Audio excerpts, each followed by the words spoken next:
¿Perdón? Del país de España. Sí. ¿Puedo hacer una consulta? Sí. Luego del fracaso en el Mundial, ¿le parece atinado presentarse en una conferencia de prensa con un brazo a medio traer? Ese es un problema suyo, señor. Es malintencionada su pregunta. No me diga que tengo que preguntar y tengo que hacer. Bueno, vaya Clarín. Clarín miente.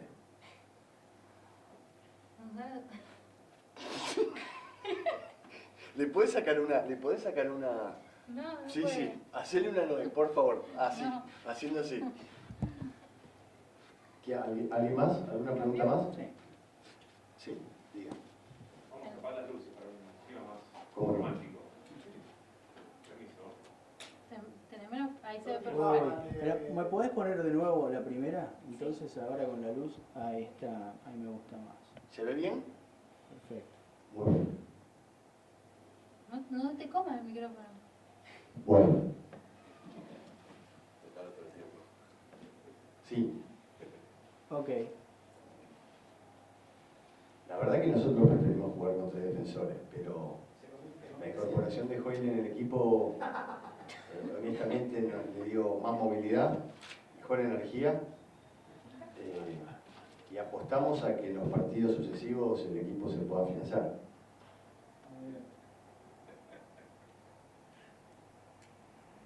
Buen bateador de penales. Un buen bateador de penales, sí. El bombero loco. Te define el partido. Sí.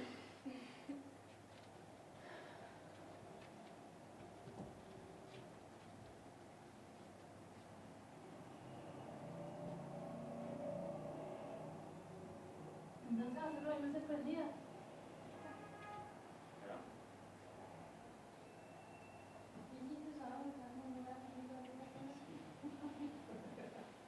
Vos sos sorda, yo no es que me murmure, vos sos sorda.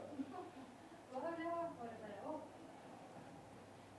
La verdad que sí, estamos cansados de las agresiones constantes en este equipo. La interna es feroz, el carácter con la que comanda Angela Merkel es tremendo, y bueno, Un segundo. una jugada importante, y apostamos al próximo partido con Sofi, Dugan y Fede Romero, poder hacer un buen desempeño.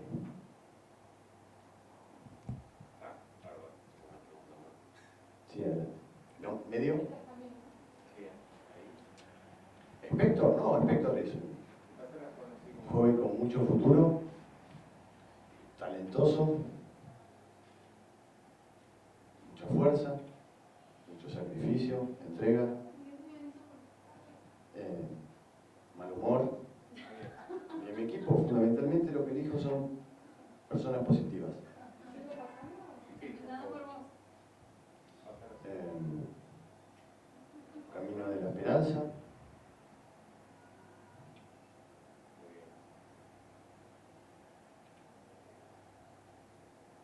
¿Cuál fue el motivo de la expulsión de Julián Echeverría del equipo? ¿Qué? Esto está mal en orden. No lo escuché, señor. Sí. Y el mapa va a Mirá, a ver, sí. ampliarlo de orden.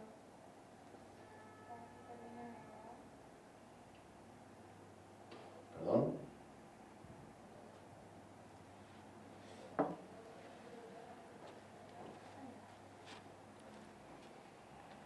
Otra vez la relación esa, de la de atrás. Dale.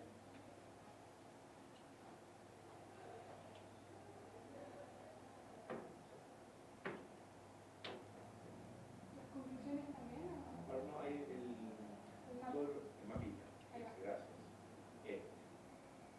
Número, por favor, Néstor. ¿Eh? Este completo está, lo puedo tener, lo ver. Sí, que este lo Te lo mandamos. podemos mandar con... Gracias. Se ve mejor. Sí, está bien, parece que quería que tuviera una imagen. Ah. Un segundito. Todavía que no van a poder ver porque están privados cuando no Color, habiliten. gracias. Bueno, estamos. Para. Tiene las fotos, Sofi, después lo de privatizaciones, después lo de 6. La realidad 6 y después el mapa. Después ahora la mano. Claro, ni me fijé cuando las agregué que quedaron, por suerte.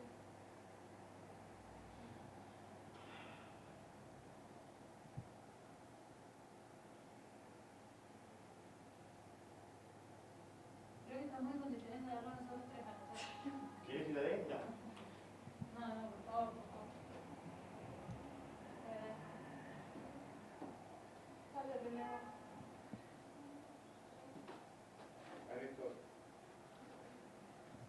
Buenas noches. El artista frustrado. Dale. Si nos dejan, nos vamos a querer toda la vida. Muchas gracias.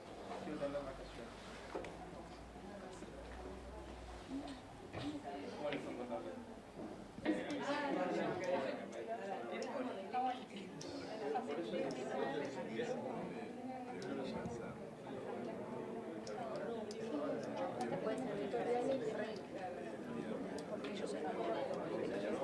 Para mí sí.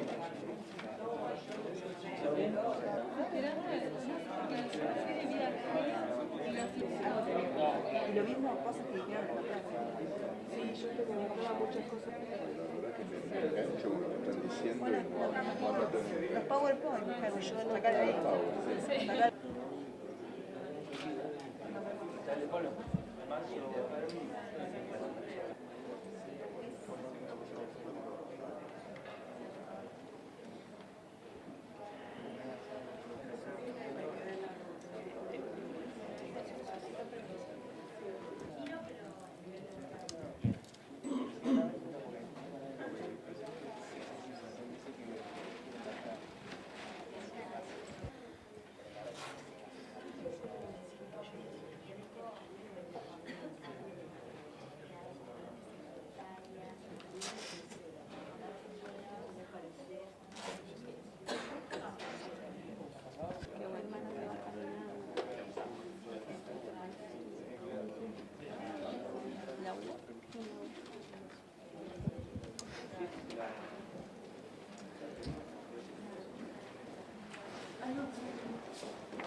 Por favor.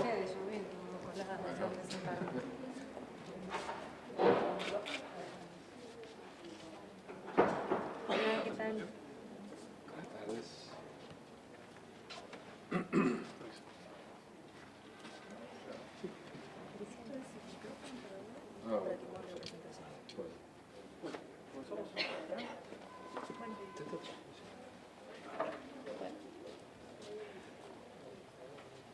Buenas tardes.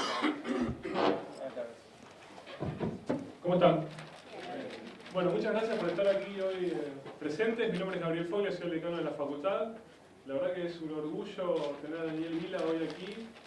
Digamos, son pocas las ocasiones de tener presente a alguien que fundó medios de comunicación en Argentina y que tiene una trayectoria tan dilatada en distintos medios, a su vez dentro de la industria del entretenimiento y de los medios. Así que muchísimas gracias por estar aquí hoy presentes y bueno, damos inicio. Bueno.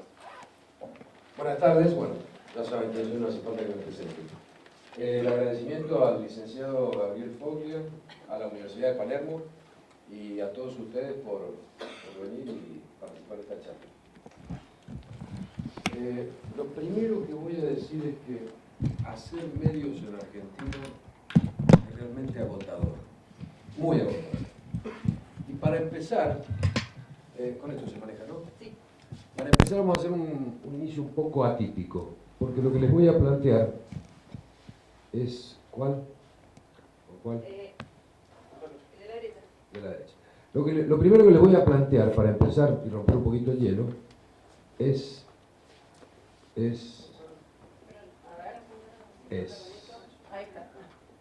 un acertijo. ¿Cuál es una palabra de 4 letras que tiene 3, aunque se escribe con 6, mientras tiene 8, raramente consta de 9 y nunca se escribe con 5? Seguramente alguno lo sabrá. Para el que no lo sabe, lo está viendo, lo está entendiendo, pero seguramente no lo está comprendiendo. Y yo les voy a ayudar a comprenderlo. si es que esto funciona. Ahí vamos. ¿Cuál es una palabra de 4 letras? ¿Qué tiene 3? Aunque se escribe con 6. Mientras tiene 8. Raramente consta de 9. Nunca se escribe con 5. ¿Qué quiero decirles con esto? ¿Por qué decidí empezar con este acertijo? Porque mi intención hoy acá es cosas que ustedes han visto, que por ahí entienden. Mi intención es ayudar, desde lo poco que pueda hacer, desde mi punto de vista, es ayudarles a comprenderlas. En una experiencia de 30 años, agotadora, como digo, haciendo medios en la Argentina. Vamos a tratar de eso, de ver los medios, la relación con la política, los distintos procesos que ha tenido. Y cuando me puse a pensar cómo iba a ser esta charla, que me han dicho que no tiene que durar más de 30 minutos, vamos a tratar de ajustarla, dije, ¿cómo hago para recorrer una vida que tuve haciendo esto en 30 minutos y que además les sirva para comprender el proceso? Y entonces lo primero que se me ocurrió fue hacer un análisis o un ordenamiento cronológico de estos 30 años. ¿Y saben qué pasó? Curiosamente, cuando me puse a hacerlo, yo tampoco lo había comprendido, cada 10 años, y lo vamos a ver graficado, cada 10 años se ha producido un proceso distinto en los medios en la Argentina, casi coincidentemente, por diferencia de meses o por ahí un año, pero cada 10 años ha habido algo distinto. El primer proceso, que arranca en 1980 y va casi hasta los 90, yo le llamé proceso de transición. El segundo va de los 90 hasta el 2000, le llamé proceso de concentración. A partir de los 2000 ya hasta el 2010 estuvimos en un proceso de crisis y finalmente desde el 2010 en adelante estamos con el partido abierto. Todavía no sabemos cómo se va a llamar esto que está pasando en los medios en la Argentina. Previo a entrar en los años 80, me gustaría decirles brevemente cómo fueron los medios en nuestro país. Y acá hay que hacer una división. Cuando uno habla de medios, no es lo mismo hablar de gráfica que de medios electrónicos. Porque la gráfica tiene como soporte solamente el papel, y en los medios electrónicos juega como soporte el espectro. Como ustedes saben, el espectro es un bien que pertenece a la humanidad, ni siquiera pertenece a los estados, pertenece a la humanidad. Los estados, la misión que tienen es simplemente administrarlo, asignar frecuencias, otorgar licencias, pero es un bien de la humanidad. Y todos, lo vamos a ver, todos los gobiernos han caído casi en la misma tentación de no solamente administrar el espectro, sino intentar meterse en los contenidos a través de distintas legislaciones. Entonces, cuando decimos medios, vale la pena separar lo que es la gráfica de la electrónica. Muchas leyes han regulado la electrónica, muchas, varias, ya las vamos a ver. La última la conocen, la ley de medios que se sancionó en el 2009. Y todas ellas con la misma tentación de meterle la mano al contenido. Hagamos el ejercicio de pensar qué pasa con los medios gráficos. No se nos ocurriría pensar en una ley que sacaran para los diarios y dijeran, en la tapa no puede haber deportes, los espectáculos tienen que ir a partir de la página 18 y no podrán tener más de 3 páginas, los clasificados deberán ser de tantos centímetros por tantos. Eso que no pasa en la gráfica, sí nos pasa en los medios electrónicos, por esta tentación que tiene el Estado de, cuando regula el espectro, meterle la mano a los contenidos. Y arrancamos con medios electrónicos en Argentina, siendo nuestro país una potencia a nivel mundial. En 1920 arranca la primera radio en la Argentina, fruto de una iniciativa privada, una sociedad que arman algunas personas que querían explotar una radio, hacen su primera transmisión en Buenos Aires desde el Teatro del Coliseo, y a partir de ahí empieza la radiodifusión privada. Ya para 1924 habían más de 20 estaciones privadas de radiodifusión, de radio, funcionando en nuestro país. La radio sigue creciendo, aparecen las telenovelas, bueno, todo lo que ustedes más o menos habrán leído en algún momento, tiene su apogeo, su auge, la empieza a descubrir la política, a la radio como un método de transmitir ideas o propuestas, proyectos. Y en 1951 aparece la televisión en nuestro país. Ahí aparece medio tarde porque en el mundo ya venía funcionando hacía algunos años, ahí vinimos medio revolones. Y aparece también de la mano de un señor que hizo historia en la televisión argentina, que fue Jaime Yankelevich. Era dueño de una radio que se llamaba Belgrano, le pidió permiso a Perón para poner una estación de televisión que se llamó Canal 7, la puso en funcionamiento un 17 de octubre de ese año del 51 con motivo de un discurso de Eva Perón. Y ahí arrancó la televisión en Argentina de manera muy rudimentaria. Perón en aquella época sacó una ley, fue la primera ley sacada por el Congreso en un gobierno democrático, y estableció 3 cadenas en la Argentina, privatizó 3 cadenas en la Argentina. Esas cadenas, luego con la Revolución Libertadora del 55, fueron expropiadas y volvieron a pasar a manos del Estado. Y así llegamos al 60, más precisamente unos meses antes, en las fines del 59, cuando se establece la segunda estación privada de televisión argentina en Córdoba, Canal 12. Al año siguiente, en el 60, arranca Canal 9 en Buenos Aires, Canal 11, Canal 13, en el 66 arranca América, y llegamos a 1980, es de donde vamos a arrancar en este análisis, con la televisión color. ¿Qué pasa en 1980 para considerarlo un hito tan importante que marque un periodo? Bueno, el gobierno de facto decide sancionar una ley de radiodifusión, la ley 22.285. Esa ley, como todas, regula contenidos, establece una serie de condiciones para poder acceder a las licencias, sanciones para los que no cumplan, pero tiene una cosa muy importante que es en la que me quiero detener, que es un artículo, el artículo 45, inciso E, que prohíbe a los diarios ser propietarios de medios electrónicos, radios y canales de televisión.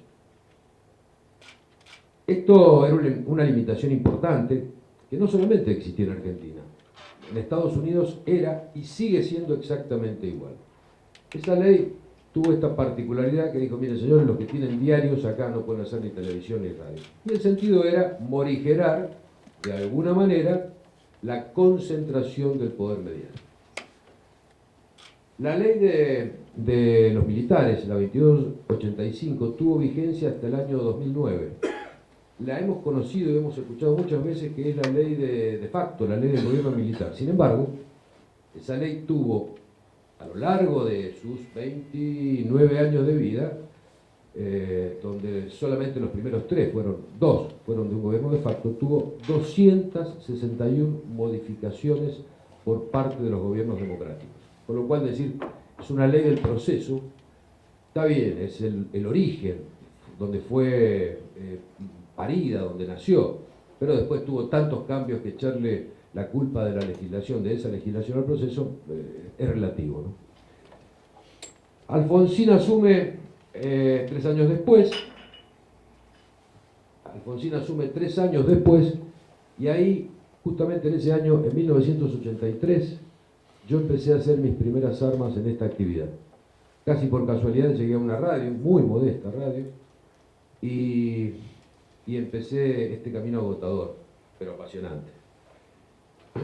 No fueron momentos fáciles, ¿no? Porque la relación de Alfonsín con los medios y en general del gobierno radical fue una relación bastante conflictiva.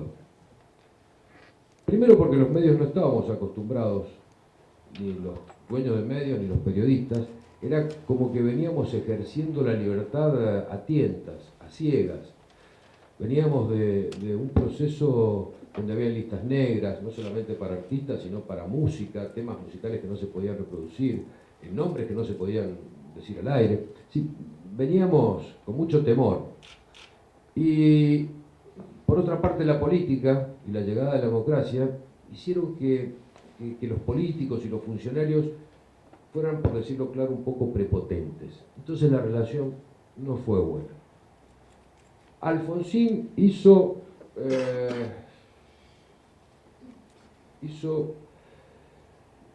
una cosa importante, que fue la privatización de Canal 9 Libertad en el año 1984.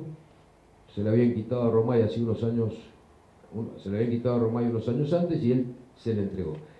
Y aparte de eso, hubo 3 hechos más importantes en esta década, que fue la primera, la aparición de las FMs. Las estaciones de FM estaban adjudicadas a las estaciones de AM como un servicio complementario, se le llamaba, servicio de menor valor, de menor jerarquía. La verdad que los radiodifusores no habíamos encontrado en las FM una plataforma de explotación, ni periodística ni comercial. Pero ahí tímidamente, en la década del 80, empezaron a aparecer las FMs, más musicales que periodísticas, pero bueno, se empezó a descubrir que eso existía, que eso se podía hacer. Fruto de la falta de planificación del Estado, cuando sanciona la ley que vimos en el 80, dice, vamos a hacer un plan de división del espectro, que lo llamaron Planara. El espectro lo vamos a dividir así. Si ustedes miran en una que teníamos anteriores, uno de los titulares, dicen, privatizarán 66 medios de radio y televisión. La verdad es que no se privatizó absolutamente nada, salvo Canal 9. El gobierno de Alfonsín no hizo la división del espectro que quería hacer, y había así una demanda de la sociedad por estar comunicados, por expresarse, por participar, y fue así como aparecieron las FM comunitarias. Muchísimas, en todo el país, miles. En cada ciudad había 40 o 50, ocupaban todo el espectro. Y el problema que trajo esto fue que ensució de alguna manera el espectro, produjo interferencias, no solamente con las FMs legales, por decir de alguna manera, sino también con otros servicios que utilizaban el espectro radioeléctrico, como los servicios de la policía, los servicios que utilizan los aeropuertos para los faros, el radar para aterrizar los aviones. En fin, fue un proceso muy desordenado, el de las FM, que después Menem lo va a legalizar con los famosos, la famosa entrega de los PPP, permisos provisorios precarios. Y el último fenómeno que aparece es el de la televisión por cable en la década del 80. Ahí arranco y hablo en términos personales porque fue casi anecdótico lo que me pasó. Yo en el año 83 entro en la radio, como buen abogado me pongo a curiosear la ley de radiodifusión y veo en un artículo perdido que hablaba de estos servicios complementarios. Decía, bueno, podrán ponerse estaciones de frecuencia modulada, antenas comunitarias y servicios de televisión por cable. Yo la verdad que tenía la ambición de tener un canal de televisión, pero no había, el Planara famoso no se había puesto en marcha, en consecuencia no era posible tener un canal. Mandé una persona a Buenos Aires a averiguar de qué se trataba esto, porque me había enterado que algunas estaciones de cable existían. Vino y me dijo, sí, efectivamente, bueno, uno tira el cable, hay que pedir el permiso municipal, después el Confer saca una resolución y te autoriza, y se entregan 4 o 5 canales de televisión y se cobra. Ah, se cobra, sí se cobra. El sostenimiento de eso no es la publicidad, sino que se cobra. Y metido que soy, me puse a hacer un canal de televisión por cable en mi provincia, en Mendoza. Arrancamos en el año 85 cableando 40 manzanas, con una inversión muy modesta. Teníamos 3 empleados y había una cuadrilla, 2 cuadrillas, cada una de 10 personas en la calle, con unos camiones, con unos tachos de gasoil donde se subían, iban tirando los cables. Bueno, y empezamos a vender abonos, puerta a puerta, tocando el timbre. Lo que nos pasó fue una cosa terrible, sorprendente. Al día siguiente de haber inaugurado el cable, teníamos 1000 abonados. 1000 abonados.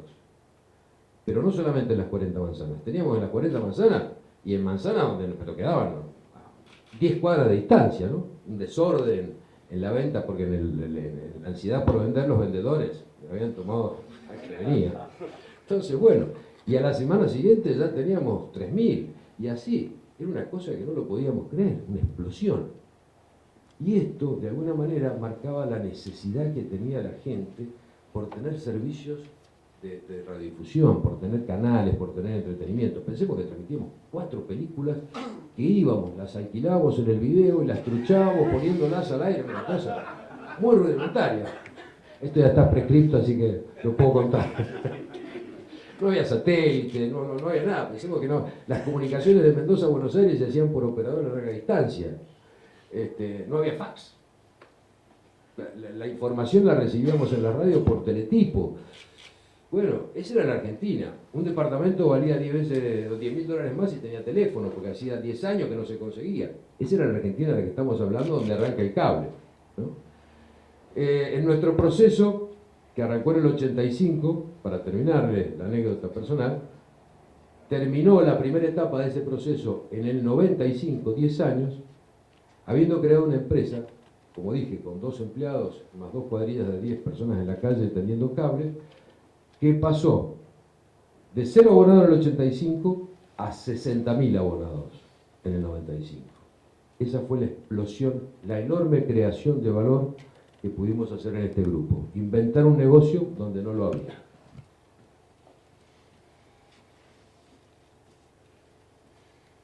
La segunda etapa es una etapa muy complicada de la Argentina, muy complicada, que va del 90 al 2000. ¿Por qué digo del 90? En realidad es del 89.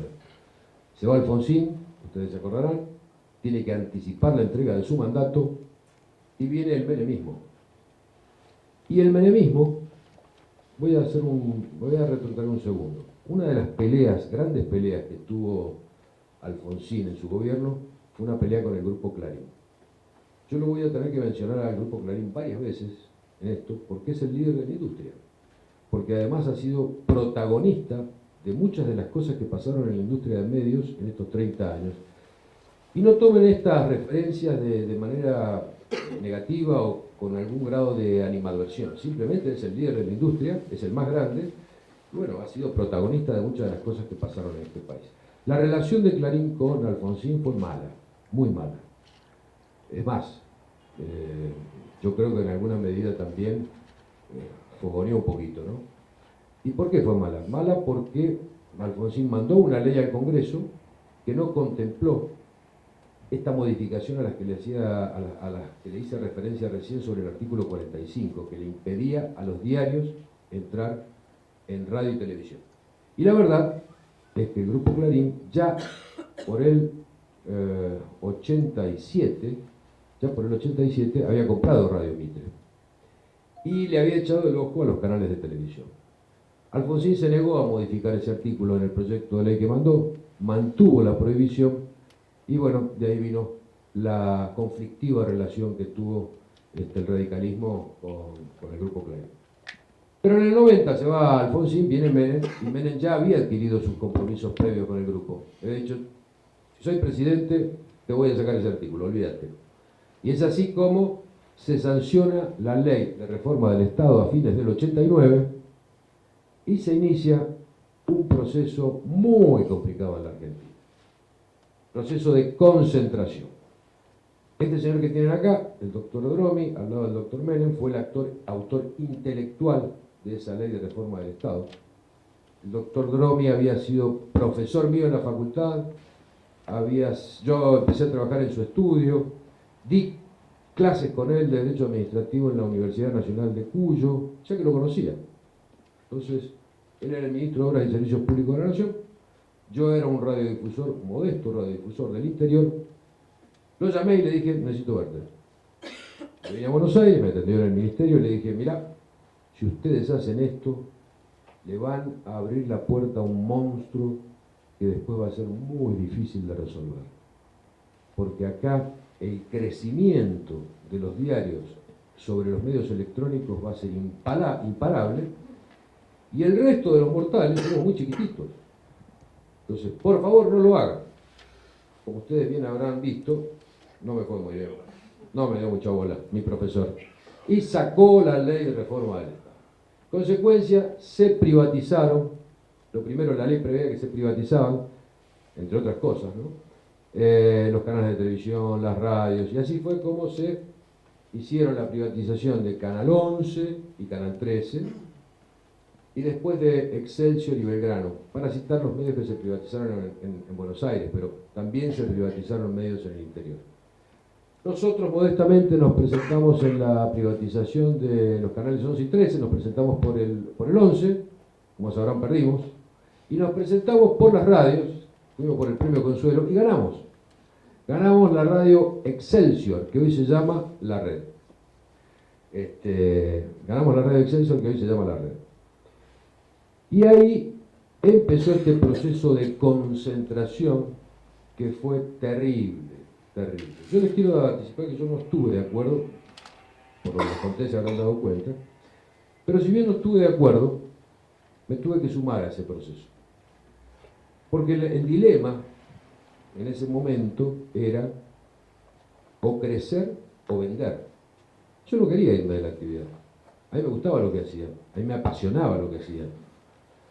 Y tuve esta discusión adentro de la empresa con algunos de nuestros socios que decían, esto para nosotros es imposible, va a venir tanta inversión extranjera, van a ser tan grandes los grupos que van a llegar, que nosotros no tenemos posibilidades de subsistir. Porfiado que soy, me quedé, mi socio vendió y se fue. No sé quién es más feliz, me parece que es más feliz que yo. Se llevó un buen cheque. Muchos se llevaron cheques, ¿eh? Pensemos que en esa época vendieron Romay, Vigil, Lieberman, Eurnequiam. La operación más grande fue la de Eurnequiam. Vendió su empresa de Cablevisión, en 1.300 no sé cuántos millones de dólares. Enorme. Por eso digo, no sé quién fue más inteligente. Pero bueno, ahí el primer multimedio que se armó fue el de Clarín, que sumó Mitre, sumó otras FM que ya tenía compradas, tenía multicanal, y a Clarín se le sumó un grupo muy grande, el que entró primero como socio y después terminó en Drama, que fue el 6. No sé si ustedes se acuerdan, pero el 6 estaba conformado por el Citicorp Equity Investment, que era una compañía que se había armado, que tenía muchos bonos de la deuda externa argentina y los usó en las privatizaciones. Entregó bonos, en vez de quedarse a cobrar cupones, entregó bonos, que los entregaba al 100 y le habían costado 20, ¿no? O algo así. Bueno, con eso entraron en el sector energético, en hoteles, en transporte, y entraron de socio para probar de qué se trataba en medios. Entraron de socio de Clarín en una empresa que se llama Multicanal. Sociedad que en poquitos años no terminó bien, lo vamos a ver un poquito más adelante. A la par de Clarín, que fue el primer multimedio, se armaron otros, más chicos por supuesto, ¿no? A ver si los tenemos acá. No, me fui a la pelea. Bueno, ¿qué multimedios se armaron? ¿Dónde estaba el slide de dos más? Perfecto, vamos a ver. Les voy a mostrar qué multimedios se armaron. No, vamos a terminar. A la par de eso se armaron otros multimedios, ¿no? Nosotros empezamos a armar el nuestro. Yo tomé la decisión con mi familia, tomamos la decisión de quedarnos en el negocio, en la industria. Salimos desesperadamente a armar un plan, a ver cómo hacíamos para armar nuestro propio multimedio. Y lo primero que hicimos fue contratar un banco de inversión, que nos hiciera una carpetita. Con esa carpetita fuimos a, resumido, ¿no? Fuimos a buscar plata en un banco. Encontramos un banco que se llama ING Barings, un banco holandés, que dijo, bueno, les vamos a financiar este proyecto de crecimiento en cable. ¿Cuánta plata necesitan? Y necesitamos 80 millones de dólares. Bueno, nos dio los 80 millones de dólares. Pero estaba la gente tan desesperada por recibir cheques en ese momento, que los 80 millones de dólares nos los gastamos antes de empezar. Y entonces le dijimos, necesitamos 160. Y necesitamos. Llegaron a prestarnos a este morochito que nació en Godoy Cruz, Mendoza, 600 millones de dólares. 600 millones de dólares. Yo personalmente hice lo que se llama el roadshow, la recorrida. Me recorrí 17 ciudades en 10 días, hice 40 entrevistas, donde les explicaba de qué se trataba el proyecto. Y conseguimos los 600 millones de dólares. ¿Cómo se devolvían eso? Porque ¿cuál era nuestro proyecto? Con esos 600 millones de dólares nos dimos vuelta y compramos 450.000 abonados en Argentina. Hicimos 67 operaciones de compra de pequeños cables, medianos cables, y así llegamos a superar los 500.000 abonados de Argentina. Pero ¿cómo le íbamos a devolver esa plata? Esa plata se iba a devolver haciendo primero un bono que se le entregaba a los bancos y después haciendo, tomando tiempo, lo que se llama una oferta pública de acciones. En inglés se llama IPO. Haciendo un IPO, uno le vende parte de su compañía en la bolsa al mercado, recupera la plata y se la devuelve a los bancos. Ese fue el esquema, que fracasó. Ya les voy a contar por qué. Pero bueno, ahí el primer multimedio fue Clarín. En el medio entró el 6, como les dije, pero duró poco la relación, porque el 6 se dio cuenta que tenía más oportunidades de negocios afuera del multimedio Clarín que adentro. Y entonces rompió la sociedad en un episodio bastante traumático, donde se cruzaron denuncias penales, hubo filmaciones, una cosa bastante complicada, pero finalmente se separaron. El grupo Clarín quedó con los accionistas que lo conocemos actualmente, y el 6 fue cambiando, originalmente de pertenecer al Banco City y al Banco República, se incorporaron otros accionistas como Wertheim, después entró un fondo internacional que se llama Liberty Media, entró un fondo muy importante que se llama Hit News, en fin, se adicionaron otros socios laterales, no directamente la compañía principal como Vigil, que entregó para participar del nuevo multimedio Telefe, las televisoras del interior y la editorial Atlántida, Carlos Ávila, que entregó a cambio de acciones en torneos y competencias, y entonces el 6 se armó muy grande para competir con Clarín. Evidentemente estos dos grupos entraron en conflicto, fue la pelea del siglo, y el condimento político de esto es que el 6 había sido auspiciado por Menem. Yo no digo que haya tenido ningún tipo de participación económica, no creo que la haya tenido, pero sí estuvo auspiciándolo para que se formara. ¿Por qué? Porque después que le reformó el artículo 45 al Grupo Clarín, empezaron de nuevo los hostigamientos periodísticos. Entonces Menem dijo, no tengo mejor idea que buscar que en este mercado de la comunicación haya equilibrio. Y entonces auspició que el 6 fuera importante. La pelea terminó de la peor manera, porque después de las denuncias penales que el 6 le armó a la gente del Grupo Clarín le devolvió las atenciones. Ustedes se acordarán que le armaron una corrida al Banco República, al Banco Mendoza y al Banco Previsión, cayeron los bancos de Moneta, Moneta estuvo prófugo 9 meses,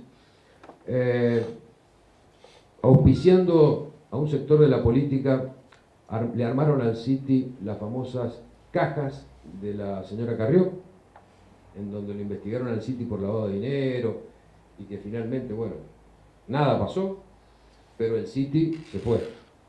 Telefónica, frente a este desastre, agarró las valijas y también salió del CEN, se llevó Telefe y las televisoras del interior, y quien se quedó con Cablevisión fue el fondo Hit News, que después, como ya vamos a ver, se lo termina vendiendo al Grupo Clarín. O sea, ganó por nocaut antes de los 12 asaltos. El que no estuvo prófugo estuvo denunciado por lavado de dinero, y el que no se fue a su casa.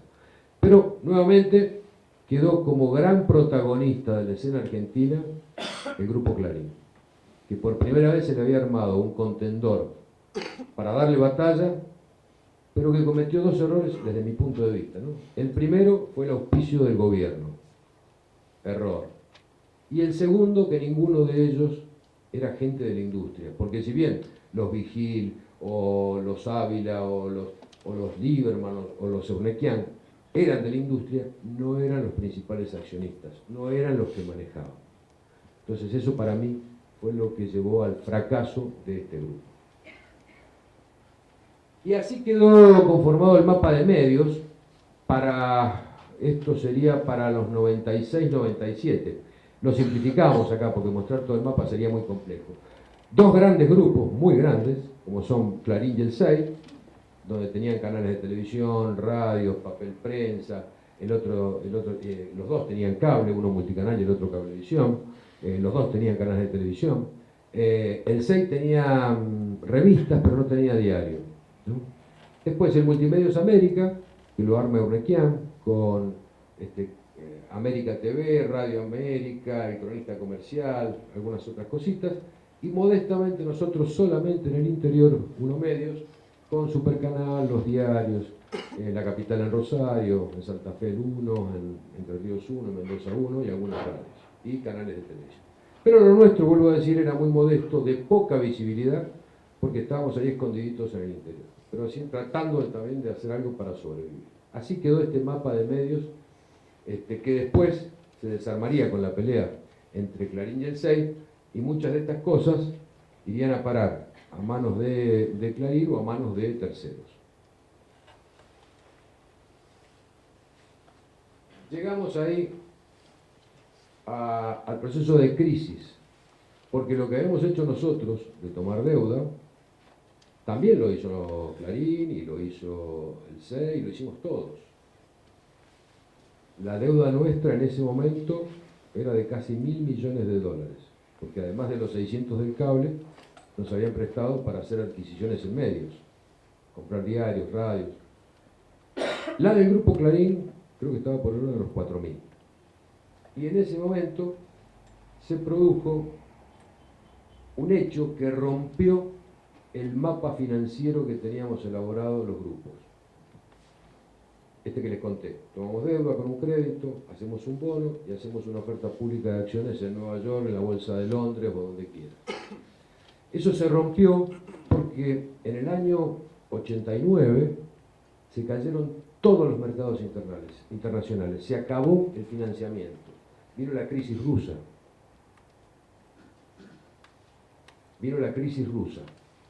Terrible.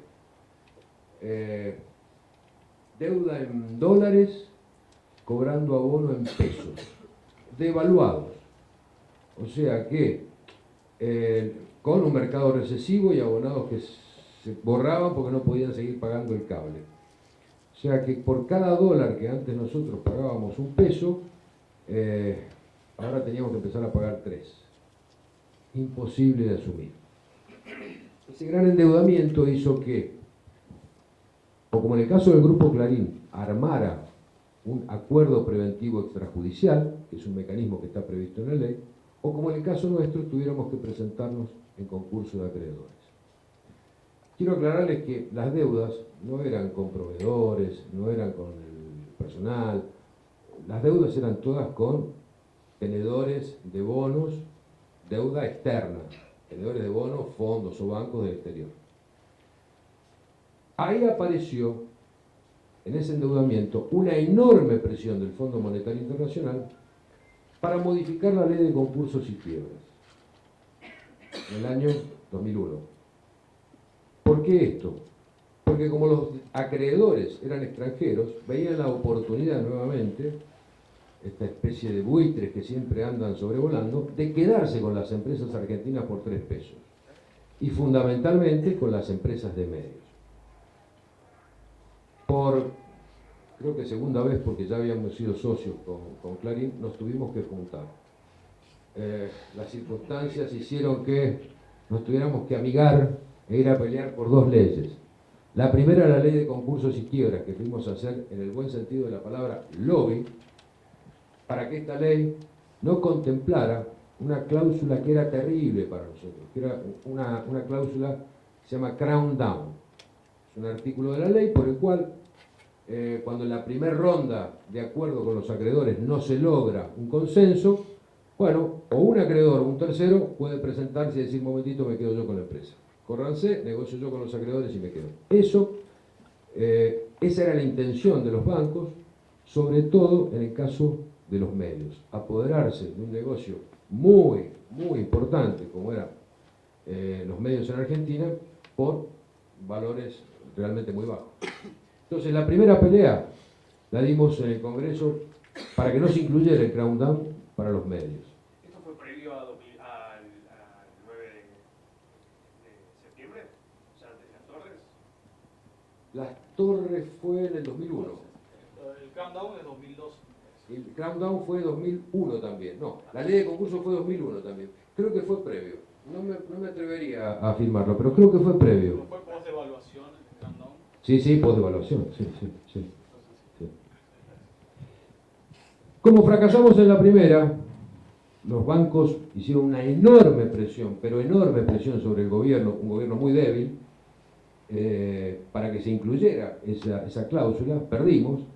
Al año siguiente fuimos con una cosa que inventamos, que fue la ley de bienes culturales, que existe en otros países, no es que fue una genialidad, copiamos de otros países. Hay otros países que tienen una ley que defiende sus bienes culturales. En los bienes culturales no solamente entran los medios, entran también museos. Lo que pasa es que también hubo algunos colados, se coló la vía pública entre los bienes culturales, pero bueno, pasó. Era tan grande la necesidad que pasó.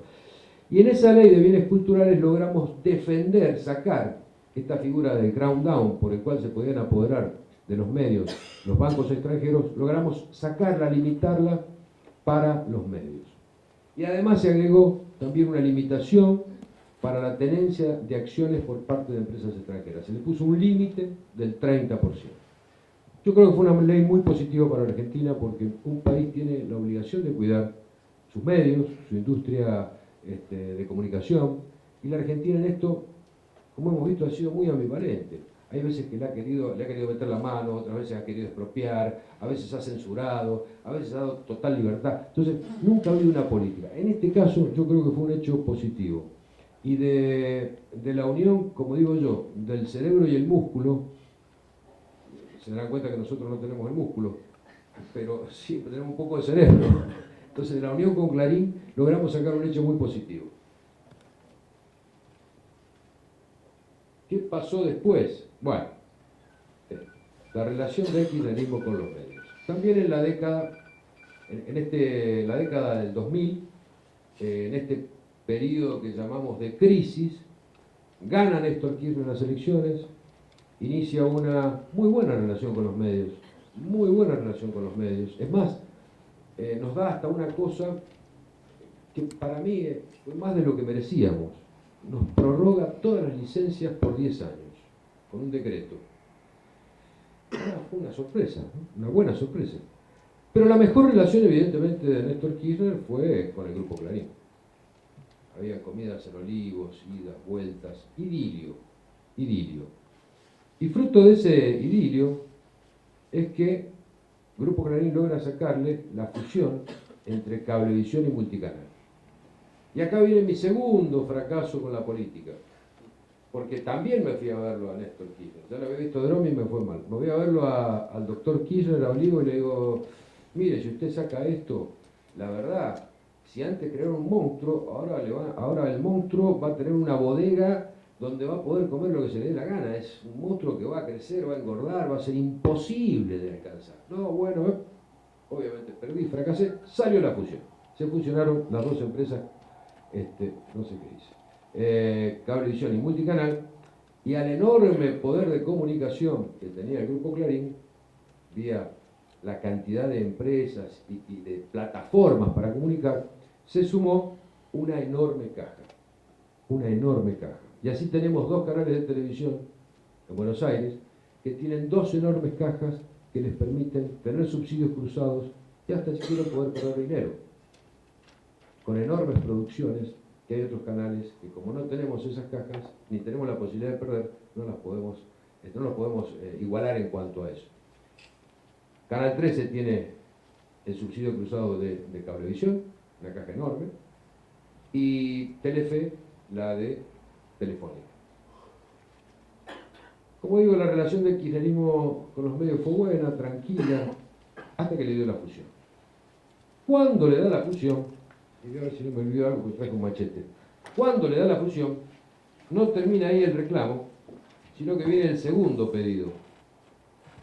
El segundo pedido fue el de Telecom. Exactamente. Y ahí ya El hombre dijo, no, hasta acá llegamos, Telecom es demasiado, no quiero que las telefónicas entren en los medios, no quiero que los medios entren en las telefónicas, así que esto no te lo voy a dar. Y fruto del no te lo voy a dar, se aprovecha una coyuntura negativa del gobierno, como fue la pelea con el campo, para iniciar una campaña no sé, sangrienta, terrible, en contra del gobierno, ¿no? El gobierno tampoco se quedó atrás. Empezó a armar sus grupos de medios paraestatales y empezó a hostigarlo por donde pudo. Lo que hoy conocemos como la famosa grieta se originó ahí, por una empresa que se llama Telecom y por haberle dado a otra empresa que se llamaba Fusión de Cablevisión y Multicanal. Este es uno de los grandes problemas que tenemos hoy. Este es uno de los grandes problemas que tenemos hoy, porque ya vamos a ver que tampoco la nueva ley lo resuelve definitivamente. Estamos terminando, no se aburre. Bueno, y llegamos a hoy, al 2010. Me pasé el tiempo. Con la pelea,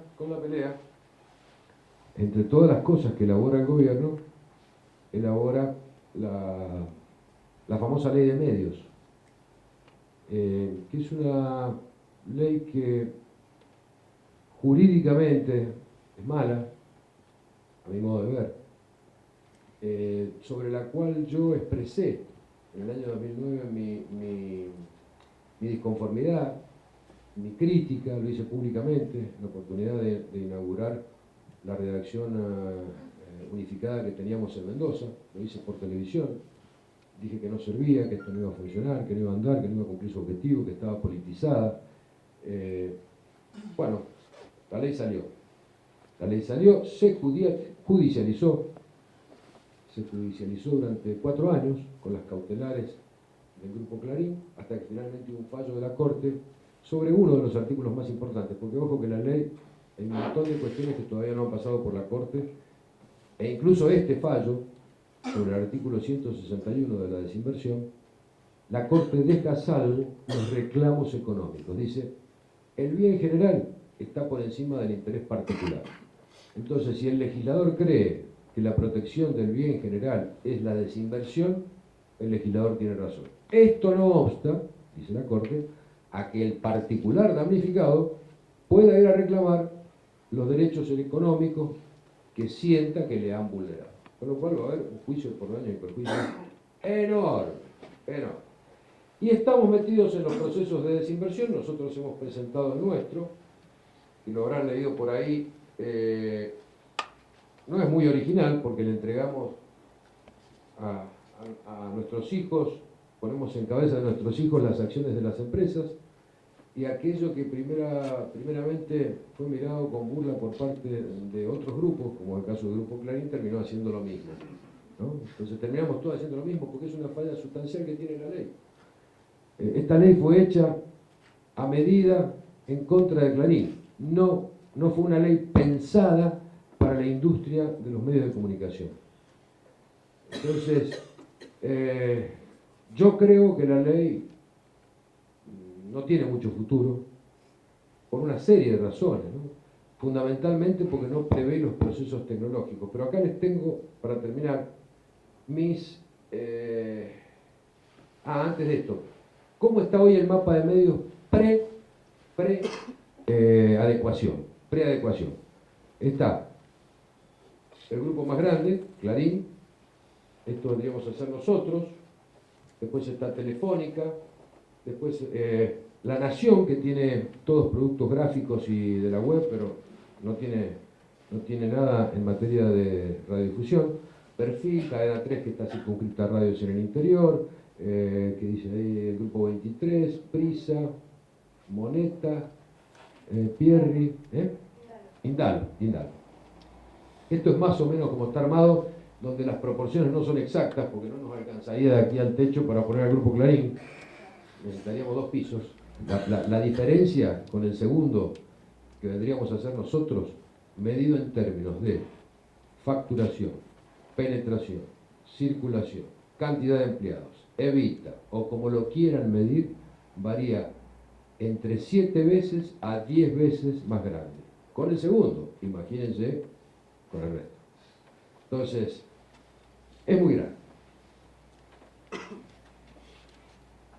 Acá vamos a algunos pensamientos finales y una conclusión. El primero es, nunca una política. La verdad es que nunca ha habido en la Argentina una política de Estado a favor de los medios de comunicación. Hemos sufrido censura, libertad, estatización, privatización, idas, vueltas, pero nunca ha habido una política coherente como hacen los países serios. Brasil lleva no sé cuántos años discutiendo su ley de telecomunicaciones.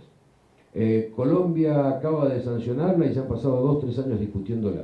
Nuestra ley 26522, la ley de medios, se discutió en un día salteando todos los reglamentos internos con un fin que no era el fin que tiene que tener una ley, que es promover una actividad y sobre todo una actividad tan sensible. Entonces, yo creo que este es uno de los graves problemas que hemos tenido en la política argentina. Nunca hemos tenido una política de Estado. Mi segunda reflexión sobre esto es que se dejen de meter la mano con los contenidos. En la próxima ley que saquen, basta de meterle la mano a los contenidos. Ahora ya, miren, hay una resolución que tiene la nueva ley que todavía no la implementan, pero porque no se puede. Esta resolución dice que cada aviso, cada comercial televisivo tiene que ser previamente aprobado por el AFCA. O sea, llega un señor que quiere decir, sacame urgente, vendo pintura, ¿me puedo poner? No, tengo que ir al AFCA. O sea, hay que ir al AFCA, el AFCA tiene que autorizar ese comercial, a ese comercial hay que ponerle un código de barras que hay que exhibirlo en la pantalla. Eso, acá, o donde ustedes hayan nacido, se llama censura. Pero además, administrativamente, es imposible de implementar, es innecesario. Como esa les puedo contar 10 anécdotas de cosas que hace esta ley de manera innecesaria. Entonces, el Estado, los gobiernos, la política, se tienen que dar cuenta que la ley que hagan, sea cual fuere, tiene que ser una ley limitada a la administración del espectro, al reparto del espectro, al control de las licencias. Alguna cosa, si quiere poner sobre los contenidos, pongamos, pero no tiene que ser tan reglamentarista, porque en el mundo no es así. Entonces, dejen de meter la mano en las leyes. No se refiere a otra cosa, Todos somos David, y esto no es para mi señora, pero quiero decir con esto que la verdad, todos somos tan chiquitos, tan chiquititos, que hay un solo Goliat. Los demás somos muy pequeños, entonces hay que buscar un sistema más normal, donde haya más equilibrio, donde los grupos, y es que el modelo es de continuar con los grupos de medios, sean no que haya uno, que hayan 50 si hace falta, pero sí que no haya un solo Goliat, y que los demás no seamos todos David.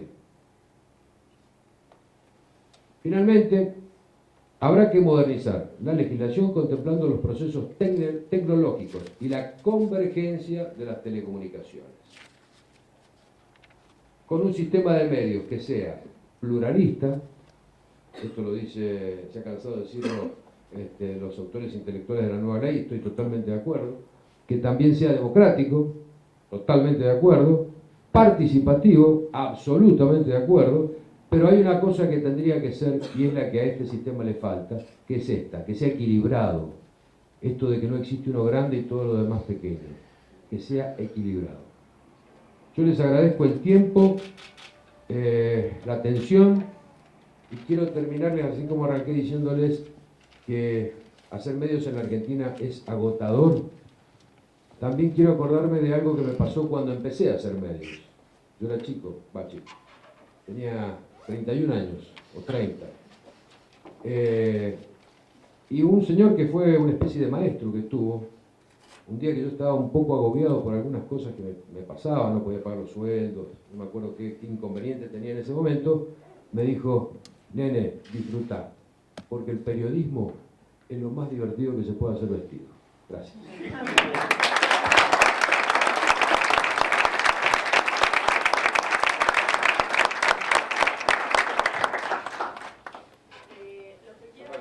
¿Cómo hiciste para fondearlo? ¿Cómo fue esa primera inversión? Vendí el auto.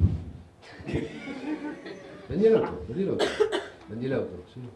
O sea que simplemente con un fondo propio hiciste... Estamos hablando de una inversión muy chica. Vos pensás que en esa época, nuestros comienzos fueron, hacíamos una reunión de directorio, esto que te digo es literal, para ver si comprábamos, no me acuerdo cómo se llamaba el equipo, acordate que soy abogado, no me acuerdo cómo se llamaba el equipo, pero valía $5.000. Hacíamos una reunión de directorio, o sea, fueron comienzos muy primitivos, muy precarios. Por eso decía yo que la creación de valor que hicimos fue enorme. De 0 abonado en 10 años a 60.000. Suponete que hoy paguen una cuota de, no sé cuánto, para 300 pesos, 400 pesos, multiplicar 60.000 por 400 en 10 años para una empresa familiar que arrancó de cero. Fue una generación de valor enorme. Claro, y fue con tu familia, digamos, o sea, usaste la potencia de tu familia. Sí, tuve algunos socios, éramos 3 socios, que después bueno, se fueron y se quedó solamente mi familia. Bueno, gracias. Olivia, bueno, primero admiro mucho a los medios argentinos y me gustaría saber si tienes alguna proyección de lo que se viene en el futuro en cuanto a los medios en Argentina. Mira, si vos te fijás en el último gráfico, yo lo dejé profeso, ¿me podés poner, Sofía? Lo dejé profeso con un semicírculo abierto con una flecha, porque la verdad es muy difícil saber lo que va a pasar. Estamos frente a un cambio de signo político, creo yo. Seguramente el que venga va a querer meter sus conceptos, sus ideas en esto. La ley que tenemos es mala, no sirve. Más allá de que lo diga yo o no, no sirve. Entonces, yo creo que va a haber un cambio legislativo y como consecuencia del cambio legislativo va a haber un ordenamiento de lo que hay. No me imagino en la Argentina desarmando lo que está. Porque así como critico yo la enorme potencia o el tamaño del Grupo Clarín, también tengo que decir que hay que aprender cómo hacer las cosas, porque es un grupo que en su trabajo es muy eficiente. Yo me imagino un país en donde haya 3, 4 grupos de medios de relativa importancia, ¿no? Muchas gracias. Sí. ¿Qué tal? ¿Qué tal? Jorge Fajardo, bueno, soy editor de medios y profesor de esta casa. Bueno, justamente como soy profesor de business y editor de medios digitales, mi duda va, aparte de todo lo que usted también nos mostró, referido bueno, al enorme crecimiento de los medios digitales, de internet, que de hecho la ley en absoluto no los contempla, los ignora. Pero yo lo que estoy viendo es un gran cambio en los medios digitales. La gente es mucho más la que lee Primicias Ya pronto, pero no estamos viendo todavía desde el punto de vista económico un pasaje como si se da en Estados Unidos, por ejemplo, donde no la publicidad en internet, sino en móviles ya superó a los medios gráficos. ¿Por qué usted cree que en nuestro país no se da ese cambio de publicidad fundamentalmente, que llega a mucha más gente a través de los medios digitales que el grupo tiene y se ve más concentrado en medios tradicionales la publicidad? ¿Cuál es el cambio que tiene que haber para que eso pase? Gracias. Mire,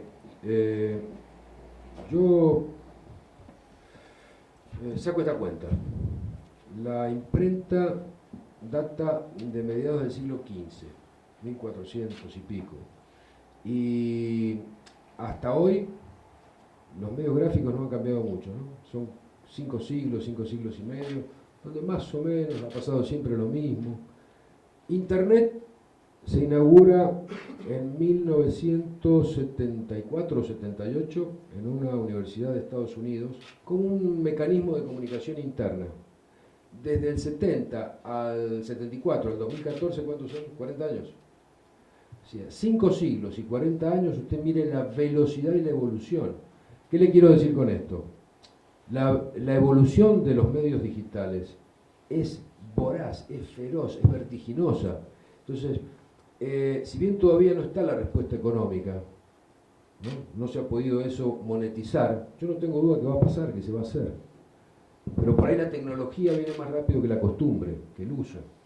Pero es un tema de velocidad nada más. ¿Qué va a pasar? Yo no tengo duda. No sé si esto va a implicar la desaparición de los medios gráficos, no lo sé, porque hasta acá, si miramos la historia, ningún medio mató al anterior, ¿no? La radio o la televisión no mató a la radio, el cable no mató a la televisión qué sé yo, satelital no mató al cable, la FM no mató a la M. Entonces yo no sé si esto va a implicar la desaparición de los medios gráficos como tales. Por ahí es un cambio, por ahí se transforma en un negocio de nicho. ¿Qué tal, Daniel? Sebastián Palomba, estudiante de periodismo. Quería saber cuál es su punto de vista sobre los procedimientos de medición de audiencia en Argentina y si alguna vez sintió que alguno de sus medios fue castigado. Yo he sido muy crítico del sistema, porque hay uno solo, sistema de medición de audiencia. Incluso hace algunos años hice un planteo judicial que lo gané en primera instancia, lo gané, digo, la empresa que represento, lo ganó en primera instancia y logró que la empresa IVOPE estuviera suspendida en sus mediciones por casi 2 meses, obligándole a hacer mediciones coincidentales telefónicas. Después un fallo de la Corte revocó eso e IVOPE volvió a medir. Yo personalmente no creo que estén bien las mediciones. No digo que sean tramposas, no digo que sean tramposas. Por ahí lo que se hace mal es la elección de cómo se hace la muestra o el método, porque pensemos que hay 800, 900 people meter que nos dan teóricamente lo que es toda la televisión argentina. Entonces yo creo que hay otros sistemas que se pueden implementar. De hecho, DirecTV o Cablevisión, o en el mismo caso nuestro de Supercanal, tenemos métodos de ida y vuelta donde uno puede medir qué está viendo el televidente.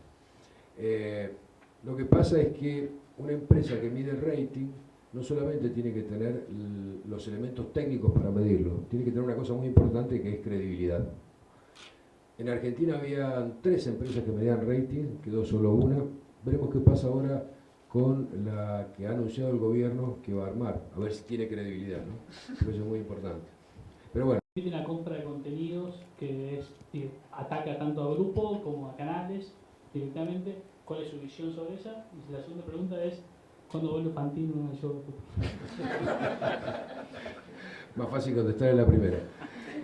Coincido plenamente con lo que usted dice. Yo creo que la ley, una de las falencias que tiene la ley es la enorme ventaja competitiva que le da DirecTV, porque considera que la iluminación sobre toda la geografía de la Argentina es una sola licencia, mientras que nosotros, que estamos en 17 provincias, cada localidad es una licencia. Entonces, creo que es un tratamiento injusto. Esto sin entrar a considerar el tema contenidos, en donde nosotros tenemos que poner canales locales, a ellos los canales locales son más o menos locales y todavía no los implementan. Qué sé yo, creo que no paga espacio aéreo, creo que tiene una serie de privilegios que en algún momento también va a tener que ser revisado y ponerlo en términos de competitividad. Fantino al show del fútbol, al show del fútbol me dijo, ¿no? No hay ninguna chance de que bueno. No, está bien donde está. Va a empezar a hacer unos almuerzos ahora, los domingos.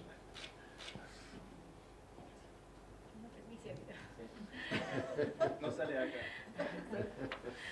Bueno. Una más. Me imagino que suele ponerse nuevos desafíos y uno de ellos en su momento fue ser presidente de la AFA.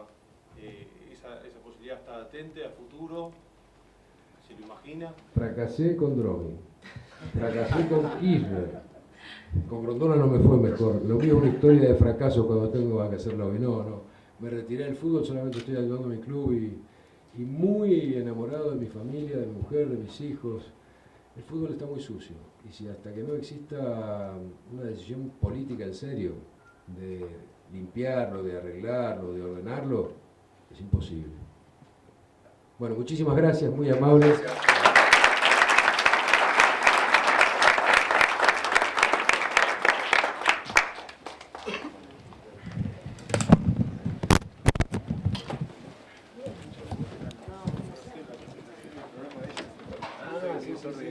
Sí. Nos tratan siempre muy bien ahí. Siempre, hoy tuve el programa con Dino, nos vimos 2 veces en el día. Así que, bueno, muchas gracias. Soy profesor acá también de la universidad, hace 14 años. Bueno, el examen entonces pasé. Sí, bueno. Gracias. ¿Dónde está? Gracias, muy amable. Gracias. Un gusto. Sí. Te voy a saludar a... No, tenía que ser argentino y todo México. Gracias. Hola, ¿qué tal? Muchísimas gracias. Mil gracias. Me fue un poquito el tiempo. No, en una hora hiciste algo que tardó 20, 30 años. Así que... ¿Pasar? Me contabas de la CAL, de la ley de radiodifusión del proceso. Lo hizo la CAL, la Comisión de Proyecto de Ley. ¿El proyecto de ley salió? Sí. Pero bueno, pasa que... No, claro. Resultado que... Sí, me acuerdo. Lo mismo que después criticaron la ley. En cambio, al revés. Néstor Kirchner, claro, que estaba elaborado, mira, por los sindicatos, las cooperativas, las mutuales, Pueblos originarios. los pueblos originarios, la madre de Plaza de Mayo, la abuela de Plaza de Mayo, que son expertas en radiodifusión, expertos, todo en radiodifusión. Es ¿Sí bueno, salió? es bueno, tenés razón, claro. Es buena la comparación. Sí. Claro. Ah, perdón, Bernardo García de General Motors. Hola. Daniel Vila. Nos saludamos. Bueno, estuvo muy bueno. Los Muy chicos bien, no muy miraban bien. el teléfono. Ya con eso yo ya me quedé contenta. Hay que porque mantener la atención evidentemente- una hora, es un desafío, Claro, vos lo chicos, sabés. porque es una cosa Sí, súper. cada vez más. Muchas gracias. Un gusto. Hola.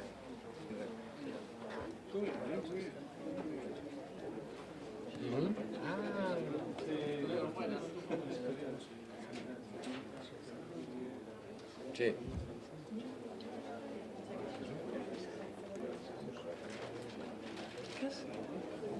Sí, por supuesto, sí. Bueno, yo no tengo la tarjetita, pero se anotarle el mail. No necesito tarjeta. Sí. Pero si no, a través de ella, una tarjeta.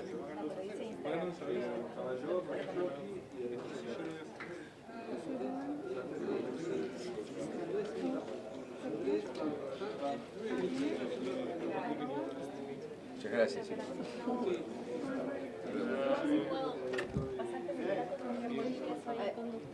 Bueno, sí, bueno. Ahí, a Sofía. Gracias, ¿no? Por la foto ya soy feliz. Sí. Ah, bueno, me alegro. Más fácil. Sí. La Luisa.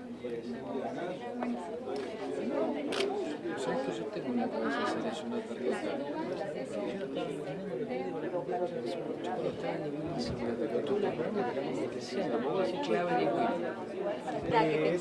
No, bueno, Yo estoy en contacto con ella, bueno. Cuando vaya a Mendoza, vamos a ver. te prometo que vaya a Sí, ya me había invitado, pero no lo quise. Muchas gracias. Muy amable. ¿Qué estás estudiando? No, acá no.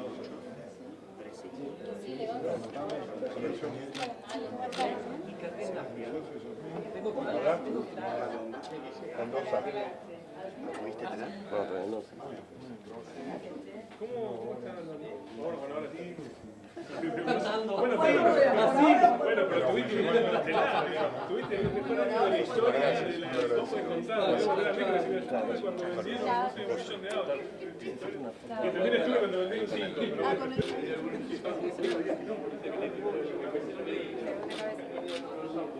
Muy bien. ¿Está bien? ¿Lo mismo de Lea? Sí. Bien. Gracias. ¿Yo no tendrá un banquito para Sí, mí? complicado, sí, tengo ese problema. Pero bueno, sí. Pero ahora estudia la noche. Un abrazo. Ahí.